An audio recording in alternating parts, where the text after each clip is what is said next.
গতকালকে বাড়ির পাশে ডাক্তার এমন একটা কথা বলেছে যেটা শুনে একটু টেনশন হচ্ছে। অবশ্য টেনশন হবারই কথা। কী কথা সেটা আপনাদেরকে পরে বলবো। তো এখন আপাতত আপনাদেরকে বলি, আমি কিন্তু সকাল সকাল সাইকেল নিয়ে বার হয়েছি। কারণ গতকালকে আমাকে একটা এক্স-রে করতে বলেছে। তো সেই এক্স-রেটা করার জন্য আমি যাচ্ছি। আর বাড়ির পাশে যেহেতু, তাই সাইকেল নিয়ে যাচ্ছি। একাই যাচ্ছি, খুব বেশি দূর না, কাছাকাছিই আছে। অ্যাকচুয়ালি আমার যে সমস্যাটা না, সেটা বাইরে থেকে দেখলে কেউ বুঝতে পারবে না যে অ্যাকচুয়ালি আমি রুগী বলে।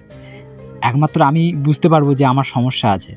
কারণ আমার যে সমস্যাটা ভেতরে, বাইরে থেকে কেউ কিছু বুঝতে পারবে না। হ্যাঁ, বাইরে থেকে একটা জিনিস বুঝতে পারবে, সেটা হয়তো আপনারাও বুঝতে পেরেছেন আমাকে দেখে। আমার শরীর কিন্তু অনেকটাই ভেঙে গেছে। কেন ভাঙবে না? কারণ রাত্রে তো আমি ঠিকঠাক ঘুমাতে পারছি না। আমার ঘুম হচ্ছে না। আর শরীরে ঘুম না হলে কতটা ক্ষতি হয় সেটা হয়তো আপনারা সবাই জানেন। আর এখন শরীর খারাপ বলে আমার অবস্থাটা এতটাই খারাপ, মানে কোনো কাজের জন্য মন বসছে না, কোনো কাজ করতে ইচ্ছেই হচ্ছে না। মনে হচ্ছে শুধু শুয়ে থাকি। মানে শরীরের শক্তি আর সেই কনফিডেন্ট লেভেলটা টোটালি আমি হারিয়ে ফেলেছি। জানি না কবে রিকভার করতে পারবো। সত্যি কথা বলছি, কোনো কাজ করতে জন্য টোটালি কোনো ইচ্ছেই হয় না আমার। তো ফাইনালি আমার এক্স-রে করা হয়ে গেছে আর এখন বাড়ির দিকে যাচ্ছি। আর যেটা বলছিলাম, কাজ করতে ইচ্ছা হয় না আমার। সত্যি কথা বলতে শরীরের শক্তি আর মনের জোর, এই দুটো কিন্তু খুব ইম্পর্টেন্ট। আর এখন আপাতত আমার শরীরে দুটোই নেই। তাহলে আমি কোনো কাজ করব কী করে? যার কারণে কাজ করতে পারছি না। দেখুন আমার শরীরের অবস্থা কতটাই রোগা হয়ে গেছে। শরীরে শুধু চামড়াটা আছে, মাংস কিন্তু টোটালি কমে গেছে। কারণ আমার ঘুম ঠিকঠাক হচ্ছে।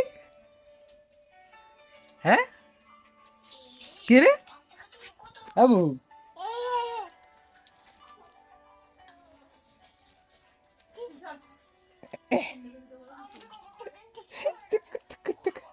কি ওটা? কি ওটা?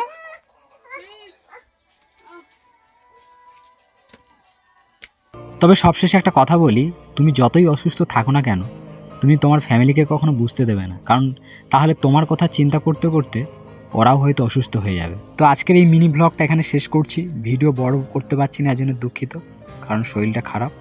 তো বাই, সবাই ভালো থাকবেন।